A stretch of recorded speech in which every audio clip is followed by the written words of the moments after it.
Hello, everyone.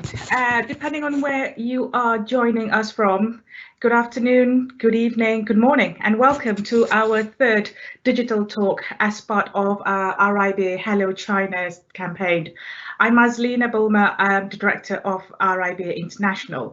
Thank you so much for joining us for this talk with Dr. Xiangning Li, a professor in architectural history, theory and criticism. He's also the Deputy Dean in the College of Architecture and Urban Planning of Tongji University. RIBA Hello China program of talk showcase the best of contemporary, established and emerging voices in architecture in China, and we are thrilled to be streaming Dr. Li direct from Shanghai for this talk. Whilst all of us are based across the world, some at home, others perhaps in office. Before I introduce our very eminent speaker, I just want to say how pleased RIBA have been with the many connections we have forged with our friends in China. And particularly since the opening of our office in Shanghai in December 2019. It really has enhanced the global connection of RIBA members. Trust truly showed that it doesn't matter where you are, we can still be connected. Such vibrant global connection has been integral in keeping us all together as a global architecture community, despite the global challenges we are all facing. RIBA launched a Hello China campaign earlier this summer, and it's been a success.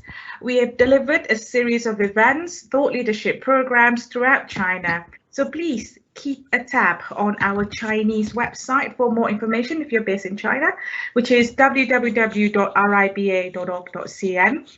And also RIBA WeChat, the ID is simply RIBA China, and of course architecture.com. On 2nd of September 2020, we launched our first photography competition in China, titled China 88 Places and Spaces. We are inviting submissions from individuals to showcase their favorite building in a photography format that capture one of the Hello China 4 themes: sustainability, identity, craftsmanship, and design excellence. Closing date is 29 September. Just before the Golden Week in China. Great prizes, and we very much hope those who are eligible will submit an entry.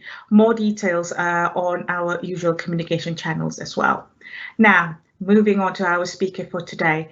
Dr. Li needs little, if any, introduction for many, I'm sure. His resume is, of course, very impressive.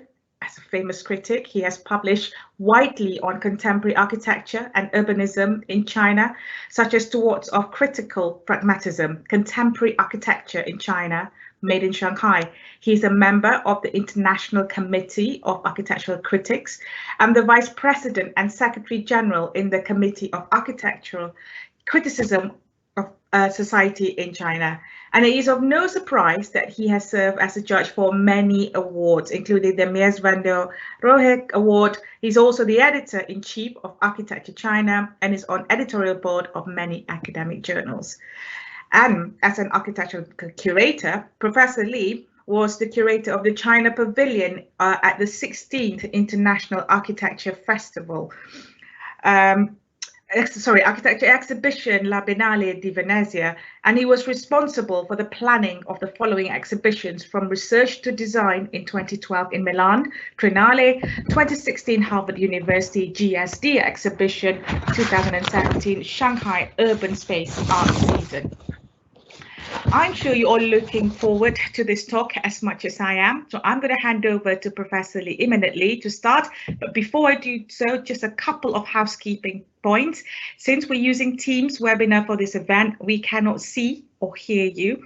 Should you have any queries, do use the chat, the Q&A, so we can get back to you and support you.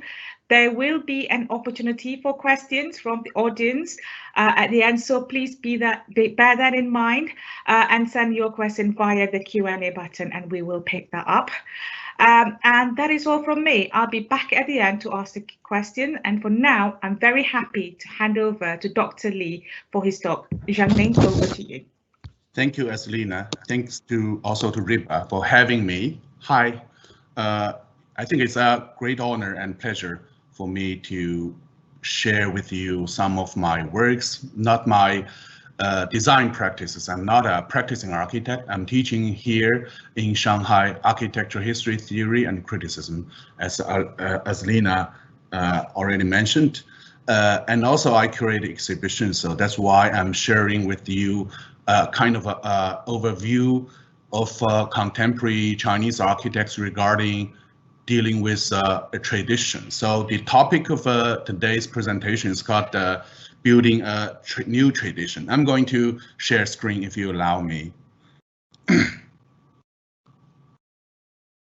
Let's see. Okay, can you see the screen now? Oh, sorry.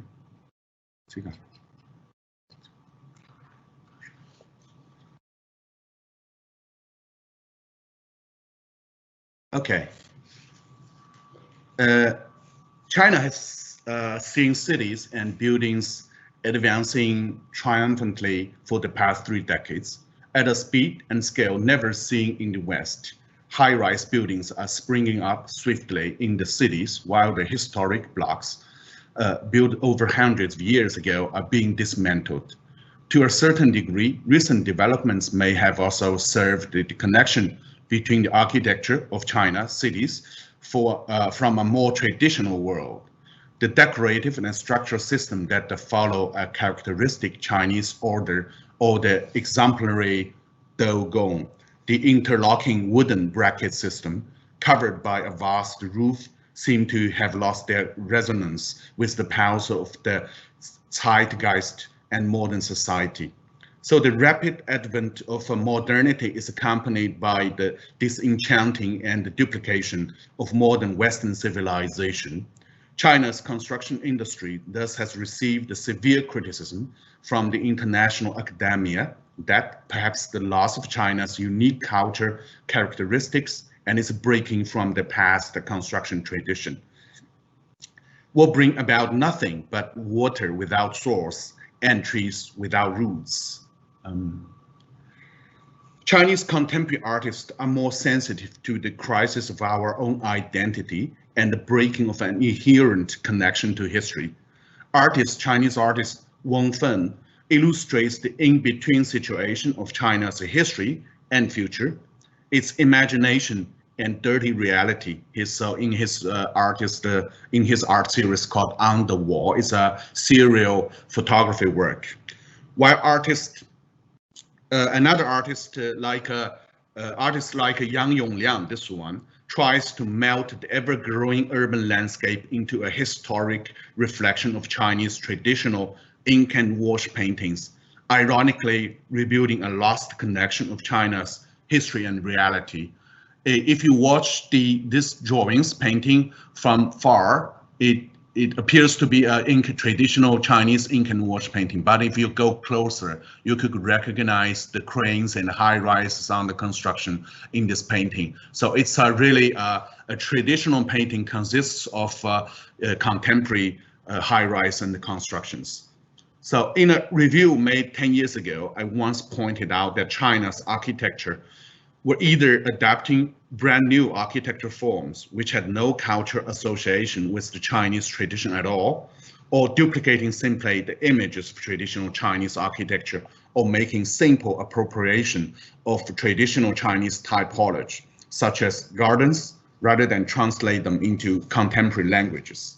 Today, when I look back and reflect on the changes that have taken place over the past decade, I'm pleased to see that the contemporary Chinese architects are employing constantly the new products emerging in multitude to express their interpretation to the traditions in plural yet individual manners. A cultural consciousness rooted in this collective unconsciousness is taking on in varied contemporary forms. As a matter of fact, contemporary Chinese architects are more concerned with the interpretation to the traditions due to influence from 3 major aspects as follows. Firstly, the presentation of the mainstream architecture system to the Chineseness, or a subject that embodies the national image and symbolic power is mainly shown in buildings carrying the meaning of political declaration, like this one. For example, in 2010, Shanghai World Expo China Pavilion took the so-called Oriental Crown as a form of a metaphor. Secondly, Wang Shu's winning Pritzker Prize and Li Xiaodong's winning Aga Khan Prize, respectively, played a significant role in pushing China's architectural culture to turn to another direction.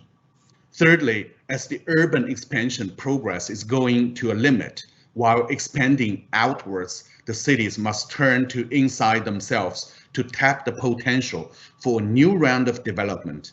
That is to take urban regeneration and rural construction as a main drive to the future architectural developments, which also breeds possibilities to recreate the kind of traditions. In the city centers, two evolutions are taking place simultaneously. One is the transformation and reuse of existing urban architectures, and the other, the conscious employment of traditional spaces, materials, and processes in the newly built public buildings and residential buildings. In Beijing and Shanghai, both the largest, the biggest city in China, the wave of urban renewal is in full swing. A series of transformation in Hutong, a unique type of living spaces in Beijing, have come up. Architect Zhu Pei inserted the contemporary metal box into the traditional space in the transformation of a famous Chinese artist Cai Guoqiang's quadrangle, hence forming the juxtaposition of traditional and modern materials. PL Office is another young office based in Beijing, also introduced the contrasting box into its plug-in house. This is a serial project called the plug-in house in the Lilong setting of Beijing. Also, another architect standard architecture, the architect Zhang Ke, recreated the routine space by inserting a serial of folies into its micro Hutong program. While Arc Studio is another architect who's also teaching in the CAFA in Beijing. Arc Studio implanted the artificial nature of post-industrial era into the traditional texture of its Hutong tea house programs. So it is the case with the Hutong transformation by TAO, Trace Architecture Office. In the meanwhile, architects in Shanghai, this is Shanghai, the westbound area, an architect from Atelier des House. In Shanghai, architects in Shanghai, also the birthplace of China's modern industry, have completed the transformation of a series of industry buildings. This is Atelier des House. Architect Liu Yichun revived the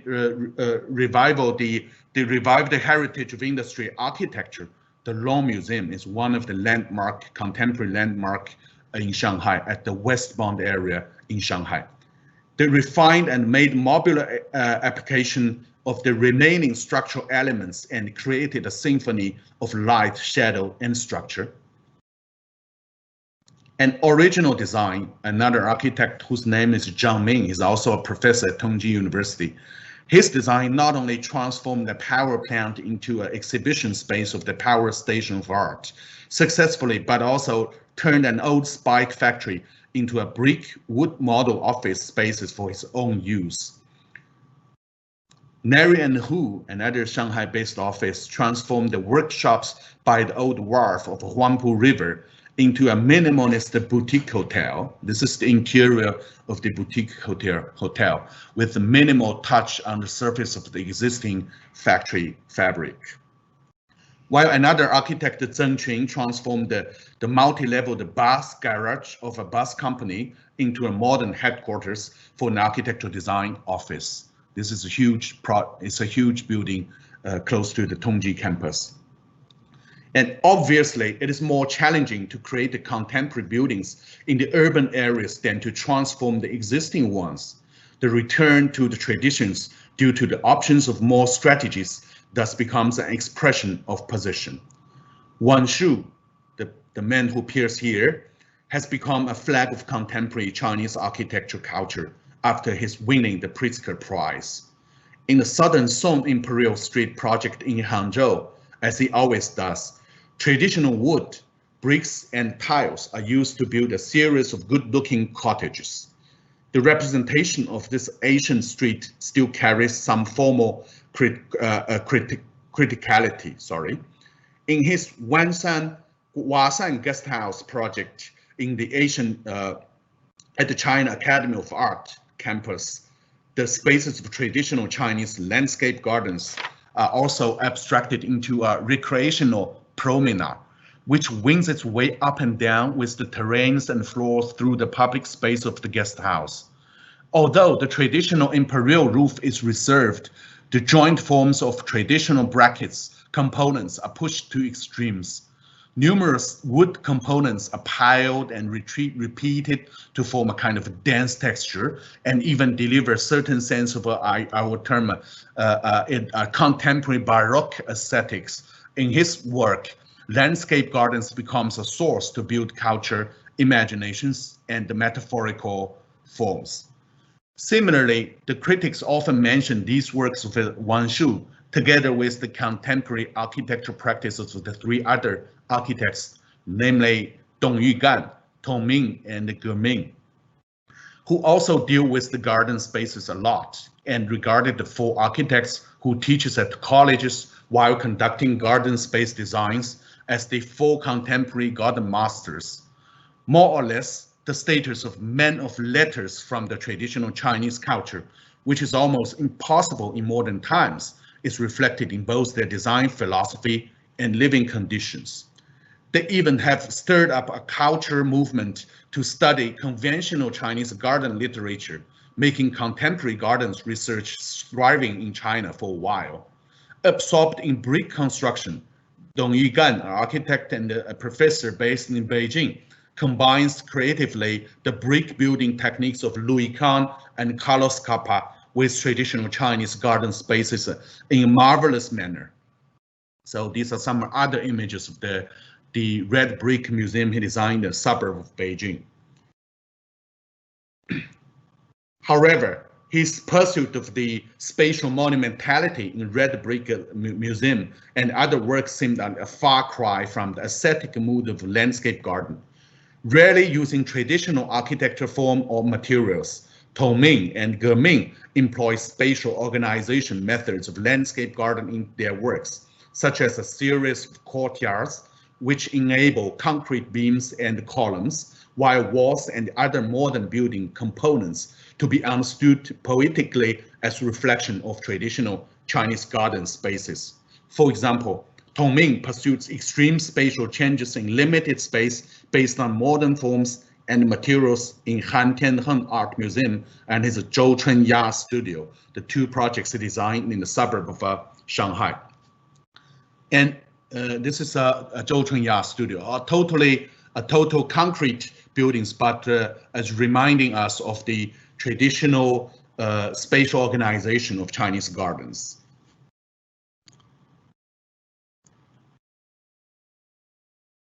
I think through another project by Ge Ming, the project is called the Ruyuan Garden at the Rugao, a town not far from Shanghai. Ge Ming presents the elevation differences of courtyards, a series of courtyards, vision organization, and the rock works in traditional gardens in a contemporary design language. Besides, in another project in Anhui province, the traditional Anhui province, the village's architect Li Xinggang from Beijing takes the winding roof skylines in traditional Chinese buildings as an echo to the surrounding natural landscape. These are some other images of the Jishi Museum. Similar method also appears at the Nantung University Fanzheng Art Museum, designed by Original Studio again, where dark and light gray tones and translucent curtain grills created jointly a poetic imagery of traditional Chinese ink and wash painting. Some other images of the Fanzheng Art Museum. And also rooted in Northwest China, in the city of Xi'an, architect Liu Kechen blends the dignified and the dignified and no ecology earth construction style of the northern architecture rammed the earth into his works, for instance, using clay materials and cave-like construction form in his Fuping Pottery Art Village Museum and some other works. In the meanwhile of the urban construction, also a new trend is emerging in China. Growing numbers of independent architects leave cities for villages to conduct the design and the construction of rural architecture and participate also in the transformation of a rural community. Architects' design gathered in cities until the recent decade. Due to the low economic and cultural level, villages are always beyond the vision of architects in their practices. Over the past decade, the congestion and the industrial pollutions in Chinese cities have pushed architects to turn to the rural areas, while the idyllic dream continues.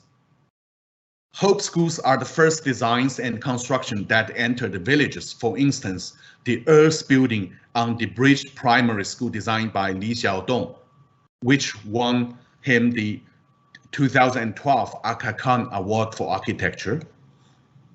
This is, I think, and also he designed a library using all wood in the suburb of Beijing as well.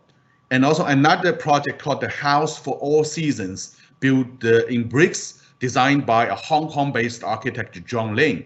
This project won him the Ralph Erskine Architecture Award also. So like artists, designers and social workers who arrive in villages to participate in the rebuilding of rural communities, some independent architects also choose to stay in village to continue the construction work and even move out of cities to become part of the rural community. Wang Hao, Zhao Yang, Huang Yingwu, Chen Haoru, and He Wei are among them. A number of works that combine the professional trainings of the architects with the rural construction traditions, living customs, and the local materials and climates emerges, such as the Victory Street Community by Zhu Xiaofeng from Scenic Architecture based in Shanghai. And these are some other angles of this project in the suburb of Shanghai, the village community, and the Janamani Visitor Center by Zhang Ke, Machabawa Visitor Center by Zhang Ke, standard architect in the Tibetan part of China. That's it. And also the Yushu Janamani Tourist Service Center by Zhang Li from Teams Minus, I think, who also delivered a lecture a couple of weeks ago at the RIBA Digital Talks. So you can see he tries to combine the local materials of the Tibetan materials with a Chinese idea of courtyards and also hanging corridors to connect the different parts of the building. In addition, a few pattern that combines digital technology and cultural critique has come up in Chinese architects groups.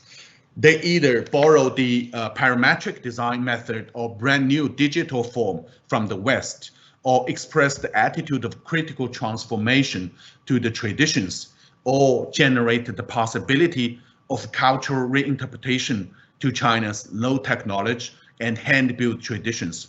For example, through the dazzling visual effects of stainless steel and the bubble form that looks like coming from the outer space, MAD, Ma Yansong remodels Beijing's traditional hutong social structure critically with hutong bubble projects. It's a series of projects that appears in the traditional fabric of Beijing hutong texture. Also in the Silk Wall and Nanxi College projects, architect Yuan Feng uses the digital technology to translate the traditional materials and intentions in traditional paintings, such as silk and sloping roof, hence enabling the parametric technology to be put into practice and strike roots in the construction reality of China. These are some other images of,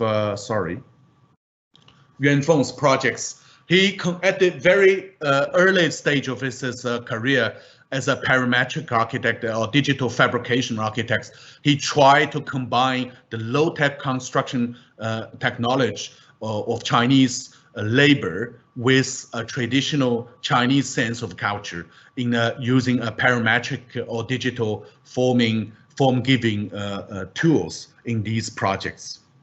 So from villages to cities, from cultural architecture to residential architecture, after 2 decades of destructive construction, China's contemporary architecture practice is expecting a new tradition of architecture. It is a careful borrowing rather than a literal, direct and shallow appropriation of the traditional building culture and spatial logic.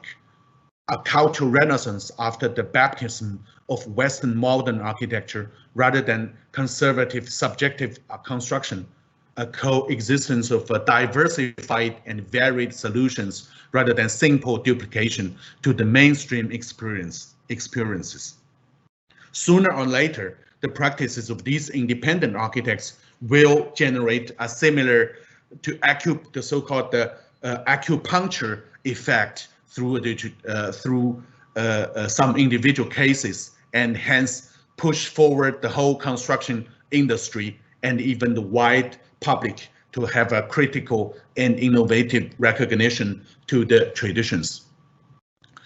Also, it is worth to notice that in the general public, a concern about tradition and the loss of a connection with traditional culture has been present in the general public. So 2 weeks ago, I curated the opening. I saw the opening of an exhibition in the shopping mall in Shanghai. K11 is a shopping mall combining shopping, consumption, and also contemporary art. So the topic of this exhibition is called It's an architecture festival called the Resurgence of Wooden Architecture. So it's the project designed and built by the architect Wang Hao. In this exhibition, we showed to the general public a serial project. It's built and unbuilt project designed by Wang Hao, combining a modern technology, a modern architecture language with traditional building technology.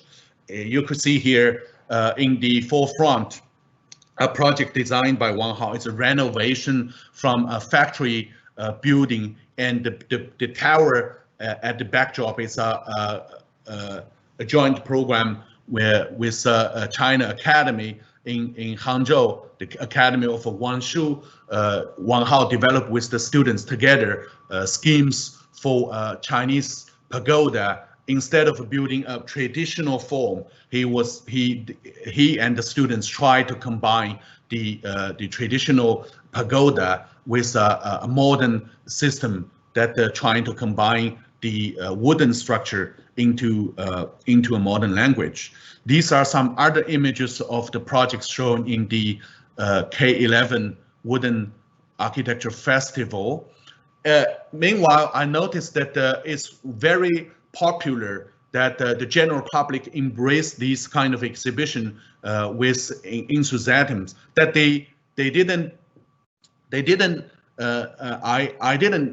I expected that maybe this is more too professional to the general public, but actually the general public embrace these exhibitions. It is totally crowded during the weekends, and also people came to the forum at the opening of the exhibition. And also there are a lot of social media influencers who came to the exhibition and post the images on social media. It attracted a lot of followers and come to the exhibition to watch the exhibition. So it is quite obvious that the general public is very concerned about the revival of a traditional Chinese architectural culture. Another event, as Lina mentioned, I curated the Chinese Pavilion at the Venice Biennale 2 years ago at the China Pavilion in Venice. And here you see It's a parametric and a 3D printed the pavilion designed by the architect Yuan Feng in the outspace of China Pavilion at Venice. This is a view from the air, and this is the inner space of the exhibition. I combined the 23 different projects in the countryside of China. So this show overview give everybody an overview of what's really happening in the countryside of China. Some other projects, and it's well received by the Western media. So I think the Guardian, the British newspaper, gave some comments to this exhibition. It says, together, this exhibition cements China's transition from being a playground for the whims of foreign architects to an emerging architectural powerhouse of a sensitive contextual architecture in its own right. Sorry, it seems stuck.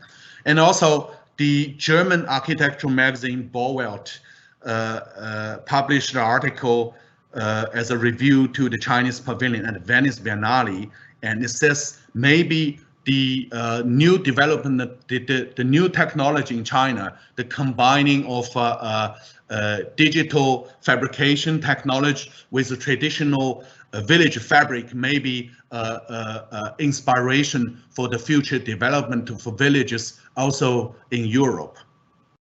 So at the same time that the architectural magazine Architecture China, of which I'm the editor-in-chief, published an issue on the building a future countryside, the Chinese Pavilion at Venice Biennale. And recently we published also an issue called the Define, Redefine Tradition. It combines some projects in recent China that deals with the definition or redefinition of tradition in contemporary Chinese architects' works. I also wanted to share with you some of the most recent architects' projects in China.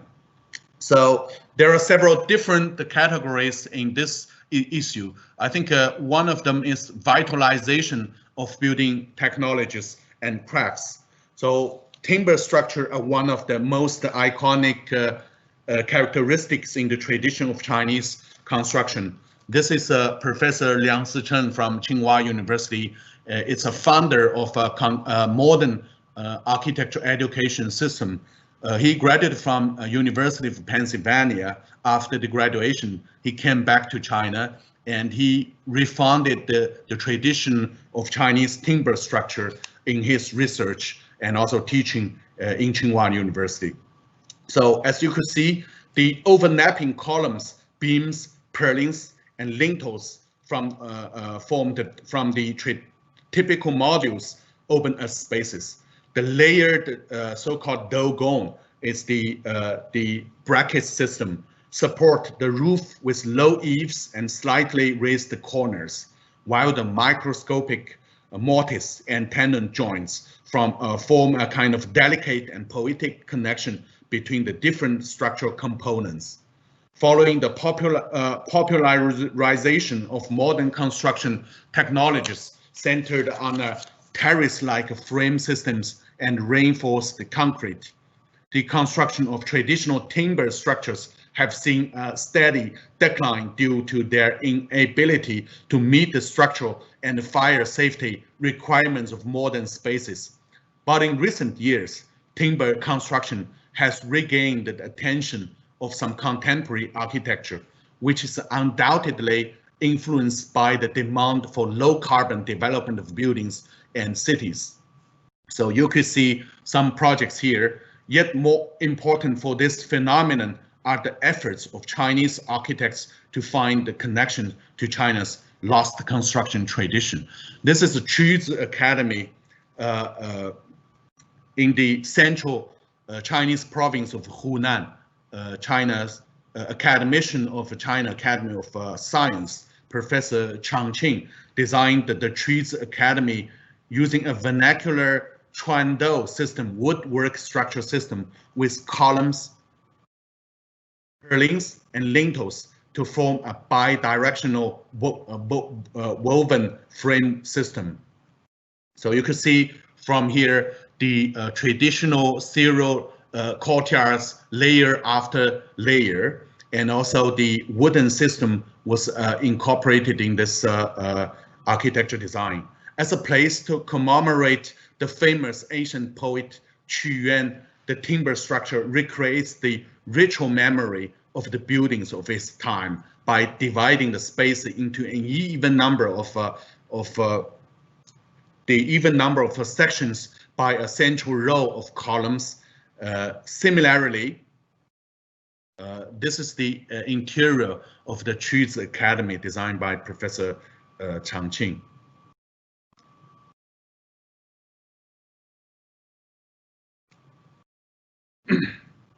Similarly, in the ruins of a Pan village, ancient village in nearby Anhui province, architect Wang Hao reinterpreted the local timber construction tradition by merging it with contemporary techniques. So you could see here a new way of dealing with brackets system and also columns in the traditional Chinese architecture language. To do this, he combined the traditional trundle again with Western steel and wood structure and the new mortise and tenon joints called bundled columns with stacked beams.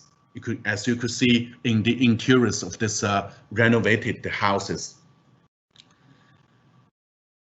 Another category in these works, I would use the term typological reinterpretations. So another projects by Wang Hao again, Xiaoyue House in Shangyu district of Shaoxing, a city not far from Shanghai and Hangzhou. So you could see, as Aldo Rossi wrote in in his book, The Architecture of the City, that the concepts of thus become the basis of architecture, attested to both by practice and by the treatises. He stated further, type is a constant and manifests with a character of necessity, but even though it is predetermined, it reacts dialectically with technique, function, and style, as well as with both the collective character and the individual moments of the architectural artifact. As you could see in this Xiaoyue house, the architect Wang Hao tried to combine the kind of Venice-like canals, the water canal system into the old house, the renovation of our old house, and bring the interior water system typology into a traditional Chinese house, as you could see in these images. Xiaoyue house.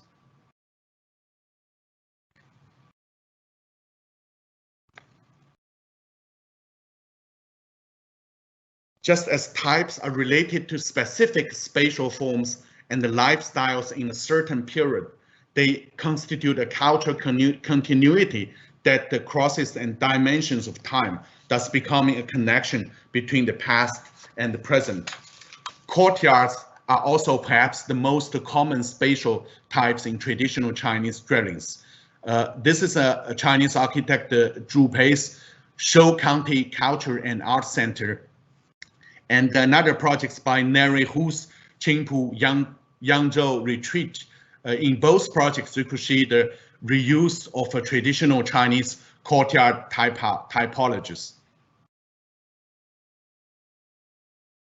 This is a Zhu Pei's Shou County Culture and Art Center. As you could see, this project is based on the characteristic vertical courtyard and the thick walls and small windows of Huizhou folk houses, Anhui provinces. The project reshapes the spatial experience of these folk houses from central rooms to back gardens, with inward-facing courtyards. Within, a winding and undulating corridor connects the different rooms and the inner courtyards. As you can see from the traditional courtyards houses in Anhui provinces. not only hinting at the spatial experience of traditional Chinese gardens, but also echoing Le Corbusier's promenade architecture in Shou County Culture and Art Center, as you can see here.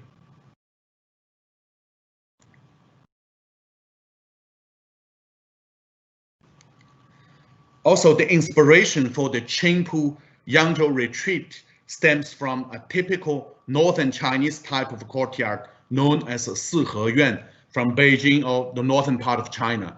Through a grid-like floor plan, Neri and Hu created the inward-facing multi-courtyard spaces.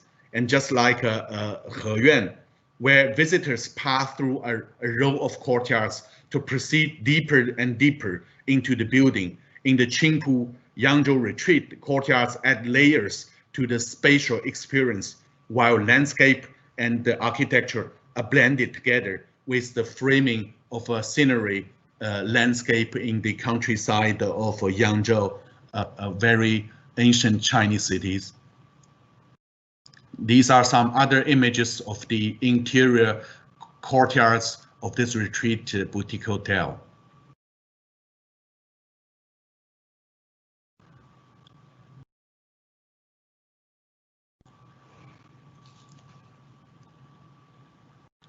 Interior again of the Qingpu. Other architects chose to interpret more unusual architectural types based on the context of the site. Atelier Feichang Jianzhu, architect Yong Ho Chang's Jishou Art Museum is a perfect combination of a traditional covered bridge and a contemporary art museum. As you could see, this is his inspiration from a traditional Chinese bridges and covered, where all the folk lives and everyday life will happen there. As an ancient type of infrastructure, covered bridges not only meet the obvious functional requirements of crossing rivers and valleys, but also serve as public spaces for people to rest and vendors to set up their stores. Relying on modern forms language, the Jishou Art Museum takes the form of a bridge on top of a bridge, as you could see from this image, creating a museum that also doubles as a pedestrian overpass. Professor, you could see it's a combination of a bridge, an overpass, and also a museum on top. These are some other angles of this bridge and the museum by Yong Ho Zhang Atelier Feichang Jianzhu. Another Professor Zhuang Weiming, who also teaches at Tsinghua University and practices architecture in Beijing, a project New Campus for Yan'an University in the Shanxi provinces, a northern part of China, is rooted in the unique environment and architectural culture of that region.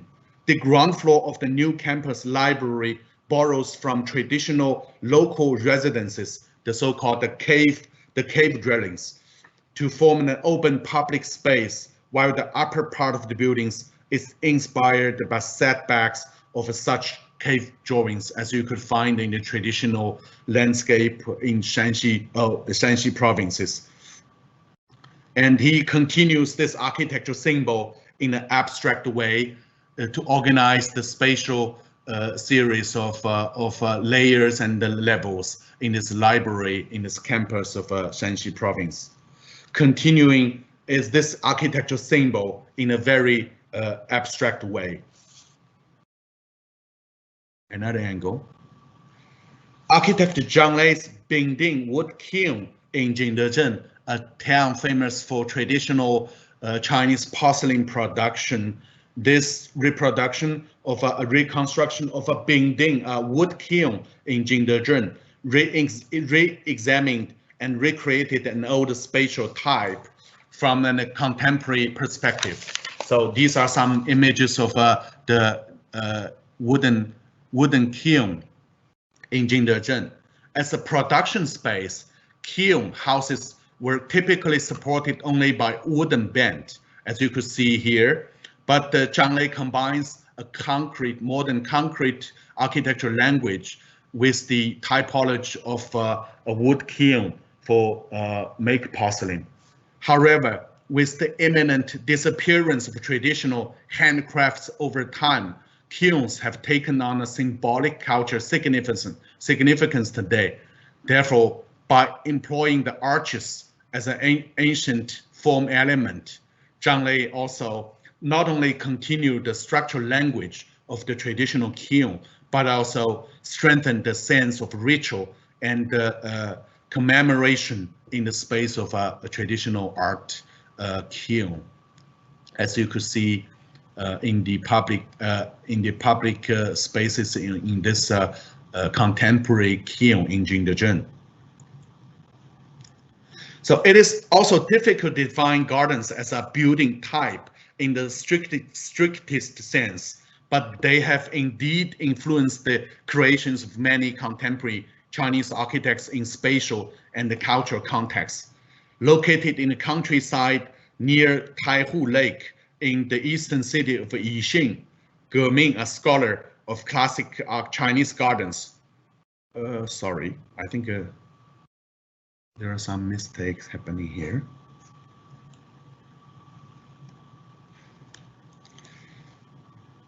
Qishan's Ansel Hill Hotel explores the relationship between body and space of classical Chinese gardens in a more subtle way. Located in Nantung, a town on the border of the southern Chinese province of Yunnan, the facade of the hotel slowly retracts up a slope about 15 meters high. Beneath the gray tile roofs, a pure white space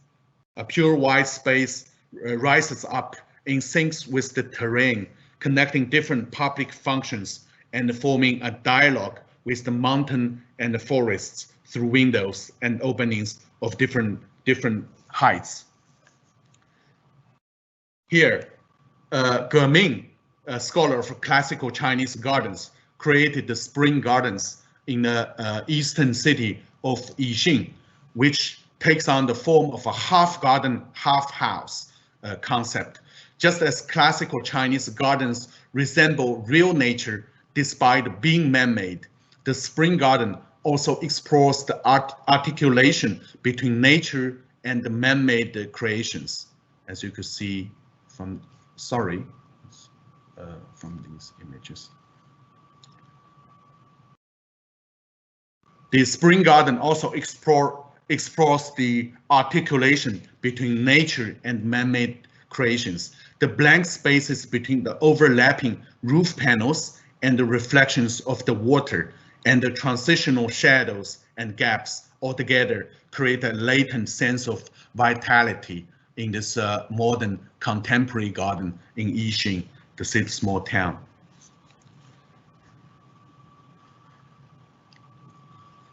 Some other angles of the spring garden designed by the architect Ge Ming. And also he used the traditional way of dealing with natural landscape with scholar rocks, as he found it in this project. Another category is called the traditional materials and their innovation. The issue of construction technology and type is closely connected to the use of the innovation of traditional materials by architects. Traditional construction materials are often linked to local construction techniques, making the application of traditional materials a process of research and experimentation. Yet the innovative combination of traditional materials, modern forms, and the contemporary constructions technology frequently lead to the unexpected dialogue between tradition and progress. For the Dawan village,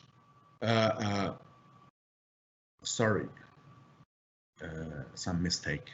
Here, for the Dawan Village Boutique Hotel, located on the banks of the Yellow River, Xiangning Li, the architect based in Beijing, used a specific cement mortar technology to recreate the texture of local renderers walls, thereby creating a weathered old feel. The reed-covered walkways made a local material forms an ambiguous boundary between the indoors and outdoors of this residence complex of bungalows, terraces, and courtyards. So you can see some other images.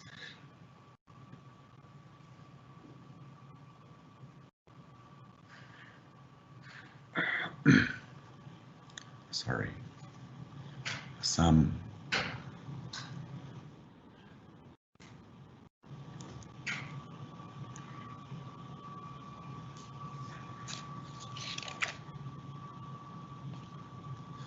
And Chinese architect Yuan Feng in Wuzhen Internet Conference Center combines the traditional roof shape, the tiles, and the parametric digital fabrication technologies in and fastly constructed the whole building within 6 months.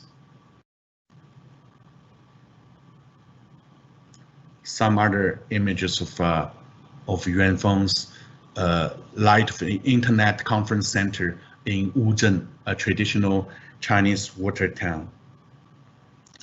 This conference center, designed by Philip Yuan for the World Internet Conference in Wuzhen, Zhejiang provinces, includes a large 9 by 200 meter columnless exhibition hall formed by a roof ridge beam string structure combined with beams. The center also hosts 4 smaller exhibition halls named the Water Pavilion, Moon Pavilion, Red Pavilion, and Cloud Pavilion. Just as the internet conference introduced completely different content to this picturesque historic water town, Philip Yuan's design also achieved an innovative interpretation of traditional materials through parametric form-finding techniques, semi-prefabricated parts, and experimental automated construction technologies. Okay, so the last 2 categories are collective memories and late recent traditions. So in the aforementioned practical works have formed a connection with the general understanding of the traditional Chinese architecture based on construction, type, and the materials. Does that mean that the traditional itself limits to those categories? When timber structure, white walls, gray tiles, and classical gardens become stereotypes, characteristics of traditional Chinese buildings, some architects turn their attention towards places and memories closer to the present. One historic type of construction that requires preservation and discussion comes from the collective memory of the founding of the People's Republic of China. Qingyong village, located in Ningbo, was the first village in Zhejiang province to be designed according to an overarching plan. The scenery of the neat and uniform layout under the commune system differs completely from traditional villages in the society. Public buildings as the Qingyong Elementary School, the canteen, and the local guest houses and auditorium form the integral part of the collective memory of the village. Atelier Chic transformed the former school into a bed and breakfast to develop B&B, to develop rural tourism, while taking into account the local restraints towards construction costs, scale, and collective memory. As you can see from these images. And Arc Mixing's Cotton Lab Urban Lounge in Changzhou, Jiangsu provinces, used to be an ordinary 3-span factory. By building a house within a house, this is the general concept of this design, a house within a house. The architects transformed this run-of-the-mill industry building into an offline experience store, integrating new retail concepts for the internet era, as you can see from these images. Beyond the Chinese architects' practice, there are also some Western traditions combined into the Chinese contemporary context. As you could see, some Western architects, this is Iñaki Ábalos from Spain, who came to China to practice. And since the 1990s, the acceleration of globalization has made the interpretations, connections, and the influence between countries, regions, and cultures more universal and complex. When discussing the dichotomies of East-West and traditional modernity against this background, a connection that should not be ignored is how overseas architects bring their own cultural traditions into their Chinese practices, and how the influence of other culture traditions consciously or unconsciously emerges in the practice of Chinese architects who have studied or worked overseas. In the design of a church located in Shanghai's newborn urban development zone, the Spanish architect Iñaki Ábalos reinterpreted this typical Western building type with modern formal language in the urban Chinese context. The design is closely related to the surrounding public space. The spiral walkway outside the building leads visitors to the church roof overlooking the surrounding park and the Huangpu River, which is reminiscent of the European tradition of cathedral roofs acting as a public platform for the city. The design of the church is also connected to the practice of Iñaki Ábalos, where the unfinished 1997 projects La Casa Verde forms the church's reference point in dealing with the connection between organic forms of the city.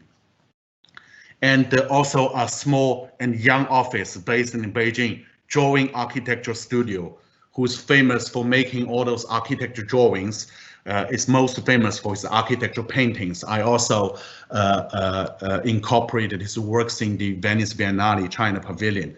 Yet in his practice, he designed a small interior spaces of a housing project. Yet in his spatial practice, the two-dimensional scenic design strategy is still visible. Because he's making all those architecture drawings, when he's trying to design some interior spaces, you could see the impact of drawing making experience in his architectural design practice as well.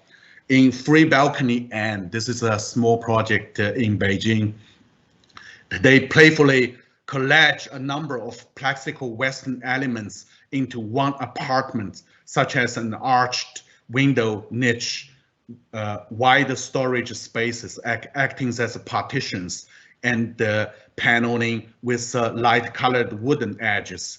The rich materiality composed of solid oak wood, lacquered wood boards, wood veneer, and marble, bronze, figured glass, mosaic, and all different materials combined together to remind us of the interior design of something like Adolf Loos.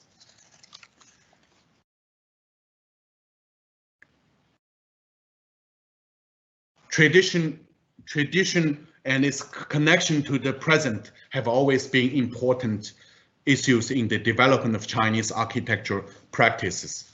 From Western academic architects represented by Henry Murphy, who came to China to practice architecture in Nanjing and Shanghai, many buildings in the beginning of 20th century. Henry Murphy built a lot of buildings at the beginning of 20th century to the adaptive Chinese architecture that integrated the formal characteristics of classical Chinese buildings and on to the inherent Chinese style advocated by Liang Sicheng, Lin Huiying, and the Society for the Study of Chinese Architecture. So from the great discussion of the socialist content and the national style in the 1940s to the recognition of a tradition based on semiotics and linguistics under the influence of the postmodernist architectural trend in the 1980s. The works and projects I show today present answers to the essential questions of tradition from different architects. Among them, Some try to tap the potential of traditional architectural forms and structural systems with contemporary formal languages. Some use traditional building types as a basis to create new spaces that respond to the needs of contemporary life. And some focuses on the application and innovation of traditional materials. If the above-mentioned practices respond mostly to tradition in the sense of classical Chinese architecture, other architects have expanded the discussion by including the recent collective memories and globalized the tradition of others. The challenges are self-evident. On one hand, the Chinese architectural circle is struggling to make up for the lessons of modernity from the West, and on the other, it is lamenting the rapid disappearance of its own cultural tradition. How to self-locate within the coordinates of East-West and tradition modernity is the ultimate question that every Chinese architect must answer. Outside of the academic world, attention has also been paid to the issue of tradition at a national level. Recently, Chinese government clearly states that the whole nation is putting all efforts to promote the creative evolution and innovative development of fine traditional Chinese culture. From the perspective of architectural culture, this phase allows us for a wide range of interpretations. I want to here end with a quotation from the British historian Eric Hobsbawm, inventing traditions. In his famous book, The Invention of Traditions, he says, inventing traditions, it is assumed here, is essentially a process of formalization and ritualization, characterized by reference to the past, if only by imposing repetitions. Thank you very much. This is the end of the presentation. Thank you, Xiangning. Such a great lecture, and very much about introducing the wonderful architecture community and the architect, and also the architecture, the types of buildings in China. I really felt that you've taken us through a rather quite intoxicating journey through the different types, the archetypes of buildings, which I think some people in the West in particular, and those who haven't visited China, miss and not seen. And I thank you for doing that. I think this is a great lecture to introduce us to that. It really does showcase the breadth of the good design, which is terribly impressive, and for what we see in contemporary architecture in China and how things have shifted significantly over the years. We've got a very interesting question here, actually, that does touch on that. Someone said that a very interesting lecture. Could the eminent Dr. Li recommend bibliography, books, magazine, websites that feature contemporary Chinese architecture? I think if you go to the RIBA bookstore, you can find one book of mine, Towards the Critical Pragmatism. This is a book, it's a catalog of also an exhibition I curated at Harvard GSD a couple of years ago. It's a mixture of, I selected 60 different projects and from 60 different architects from contemporary China. And also, I think you could find on Amazon the architectural magazine I edited, Architecture China. It can also be found in the RIBA bookstore, I think.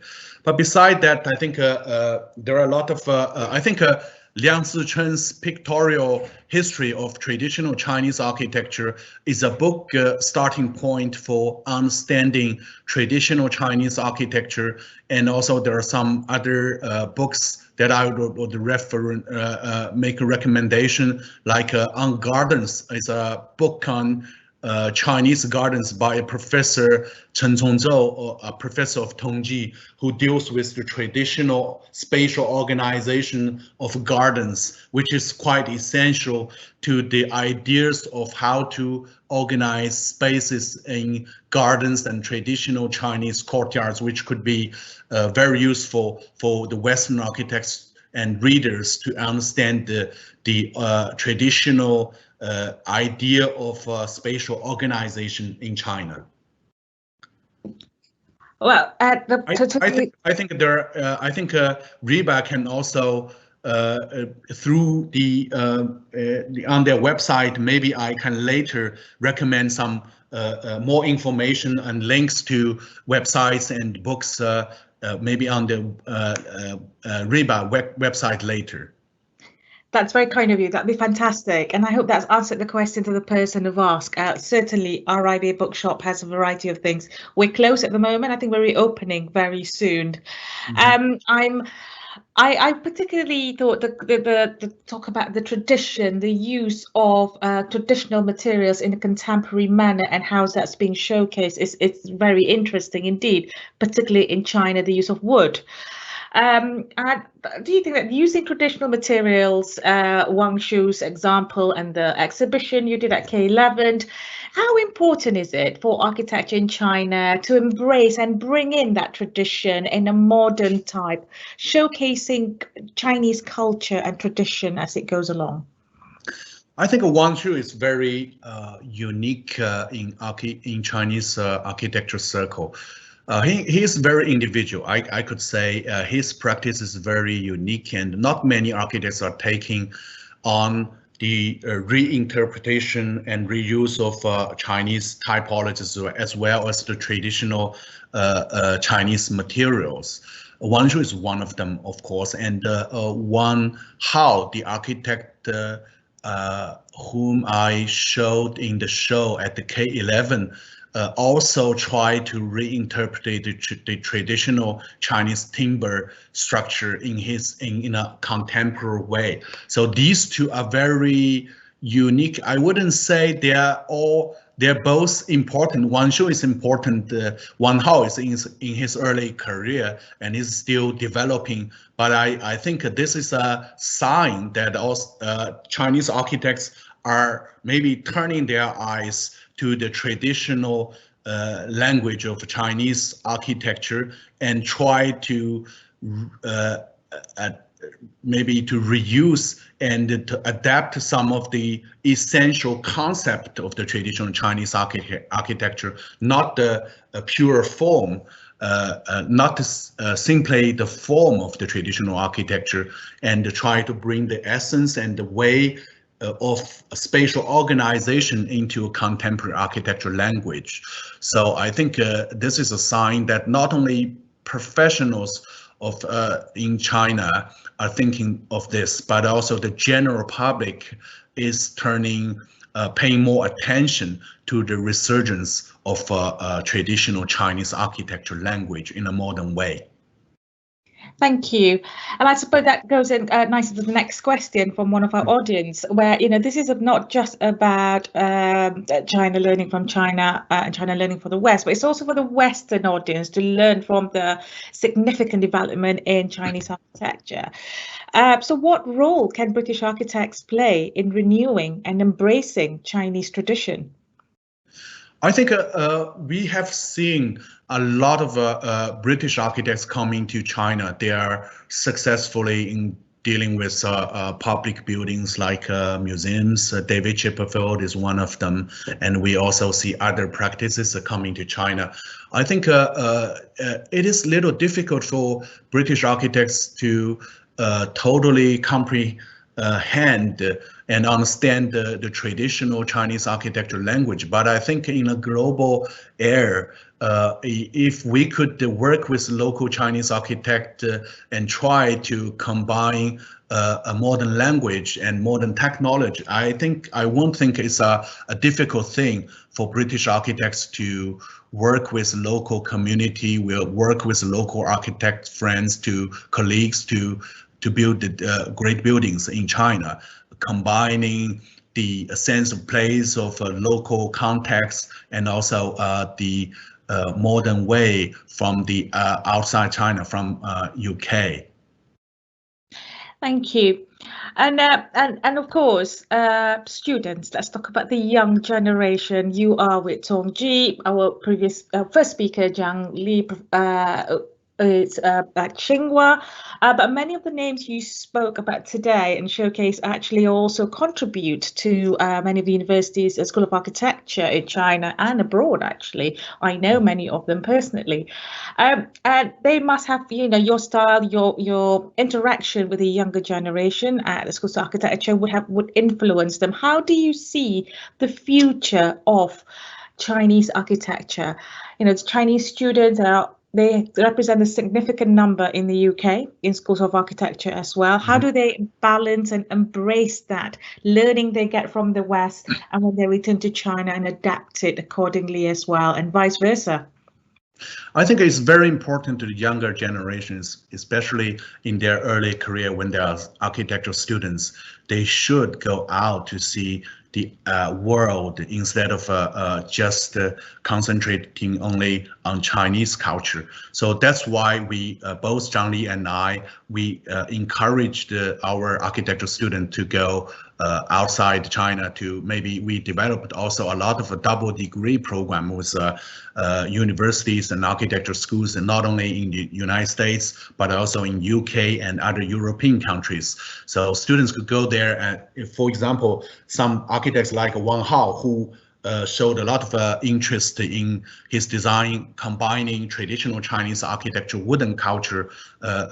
He studied actually in Stuttgart, the German architecture school. After he finished the undergraduate study at Tongji, he finished the graduate study in Germany and learned a lot of the modern rational system of architecture. And after he come back to China, he picked up again the traditional Chinese wooden architecture. So I think in the early stage, students should learn from the outside of China, the global world of contemporary architecture. And when he come back to China to practice, automatically they will feel the pressure of the local context, and the pressure, the context and the connection with the local sense of place. They will try to combine the two things. And also we have now a lot of European students coming to China to study, vice versa. I could, in my school, every year there are almost 100 European students coming to Tongji to study architecture at the graduate level. So they also take my courses on Chinese architecture, and they also learn courses about traditional Chinese architecture. And some even, most of them will settle down in China, in Shanghai and Beijing after the graduate. So I think the working Shanghai and Beijing in the architecture offices here. So I think it's a bi-directional move of the architecture education and the flow of practicing architects that will generation a very dynamic and positive dialogue between European, the Western culture, and Chinese contemporary Chinese architecture. We're nearly at the end. I've got one last question, and it might actually be a bit unfair, but I'm going to ask anyway. And I visit China regularly. I have full appreciation of the amazing work of Chinese architects and architecture building, but not everybody who has had the privilege or opportunity to go to China would have seen what you've just shown us. How do you, in your view, what can we all do to encourage a much more understanding of the architecture in China, so that we can, you know, demystify some of the previous views of what Chinese architect was 20 years ago? Because obviously it doesn't look anything like that anymore. What can we all do? Because I feel we all have a responsibility to showcase design excellence anywhere in the world. So what can we do together? I think with RIBA we can do many things, and other academic and also professional organizations in UK and in many other countries in Europe and the United States. That's also the thing I'm doing. I'm publishing architectural magazines and also architecture books on contemporary Chinese architecture, and also I'm curating shows. It travels to Venice Biennale, to Milan, and to Harvard GSD. So I think that this is actually the thing that we are trying to find the best way, or through best tools to represent Chinese contemporary architecture practices and bring the voice of from China to the Western countries. We are working with also ADA's gallery in Berlin on serial exhibitions on contemporary Chinese architecture. So I think through those things, I think European architects and professionals can easily get more information about Chinese architecture. And also there are some, in Europe, there are a lot of people who traveled and to see Chinese architecture in person. They are interested in Chinese architecture, and they created the websites on Chinese information about Chinese architecture as well. So there are a lot of ways to get information and to see and to understand Chinese contemporary architecture practice. So that there are many things we could do through exhibitions and joint publications, and maybe to organize conferences between RIBA and the Chinese Society of Architects and the universities. There are a lot of things we could do together in the future. No doubt about that, and I'm very much looking forward to that collaboration. We're now coming to the end. I want to say a huge thank you to you, Xiangning, personally, for taking the time on a Saturday in the evening to do this talk for us, and also to our audience from all over the world. I know there's some from Australia, Indonesia, Malaysia, of course from China. We also have a separate channel for China, and that's in excess of 1,000 guests there as well watching. So thank you to everybody. And Xiangning, that was truly a great way of introducing Chinese architects and architecture to us all. Thank you for taking the time to do so. Thank you. I'm very much looking forward to our collaboration in the future. Just a reminder to our audience, the next talk for Hello China is by Philip Yuan. I think Xiangning, you mentioned him today, and that's on the 26th of September. And slightly going off tangent, we will also be RIBA supporting Singapore ArchiFest, so still in the region, and we will be featuring 2 Chinese architects, which is Dong Hao and Gan Ji. It's going to be a pachakucha on something, Xiangning, you might be interested in, saving global heritage from all over the world. There'll be 10 speakers. So Gan Ji will be there, so will Dong Hao, but also Annalie Riches from Michael Riches, our Sterling Prize winner, and Jeff Rich from FCB Studio, and that's on the 2nd of October. So RIBA members, you will get further information on this. Xiangning, thank you again for your time. That has been an absolute pleasure. Very much looking forward to seeing you in Shanghai next time. Everybody, take care, stay safe, share. Bye. Bye-bye.